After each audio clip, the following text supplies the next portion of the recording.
À partir de midi, on discute du fonctionnement de la coordination d'Alternativa, comment elle va être composée. Le 6 octobre, il y a eu un grand rassemblement Alternativa à Bayonne qui, dans la perspective de la COP21, a montré qu'il était possible de se mobiliser, qu'il y avait déjà des alternatives qui existaient sur les questions climatiques.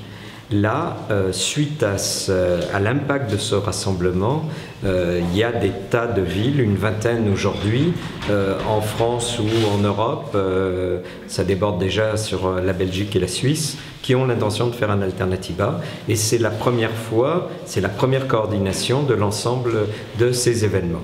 Nous envisageons de faire un Alternativa sur le plateau de Millevaches, puisque le Limousin est touché par des grands projets inutiles, la LGV Limoges-Poitiers, touché par la relance des mines d'or.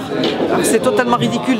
Donc c'est une occasion pour nous, à travers Alternativa, d'unir tous nos combats pour arriver à un vrai changement de société et un vrai changement climatique. Non seulement cette dynamique prend, mais elle prend beaucoup plus vite et beaucoup plus largement que ce qu'on espérait. L'objectif dont Bissy a parlé, c'est qu'il y ait au minimum une centaine d'Alternativa d'ici la COP21, donc d'ici le mois de décembre 2015. La COP21, c'est la conférence des parties, qui est une conférence de l'ONU sur le climat, qui a lieu chaque année. Les principaux enjeux sont arriver à vraiment mettre en mouvement des milliers de gens, des dizaines de milliers de gens, pour porter de manière très forte une exigence auprès des décideurs, auprès de tous les États qui seront réunis à Paris fin 2015, pour exiger un accord ambitieux, efficace, contraignant et juste sur le climat, et rapidement.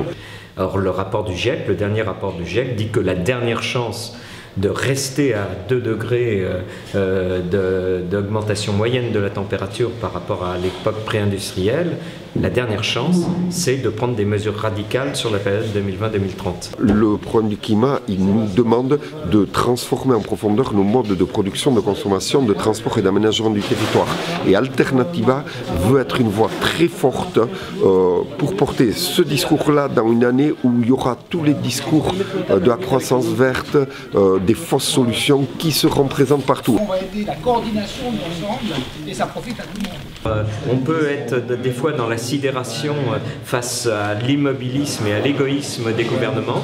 Eh bien non, il est possible, parce qu'il y a déjà des tas d'alternatives qui existent, qui montrent qu'on peut déjà réduire les émissions de gaz à effet de serre, que ces alternatives en plus donnent à voir un monde qui est un monde joyeux, un monde plus solidaire, plus coopératif. C'est des grands forums. Un grand forum, c'est un village, une espèce de village où on a des stands d'organisation qui proposent des alternatives, qui proposent des façons de travailler autrement, de vivre autrement, d'échanger autrement.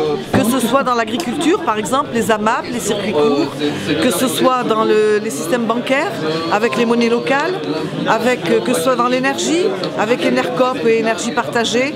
Donc tous les systèmes actuels de la vie courante peuvent être touchés par une façon de le faire autrement.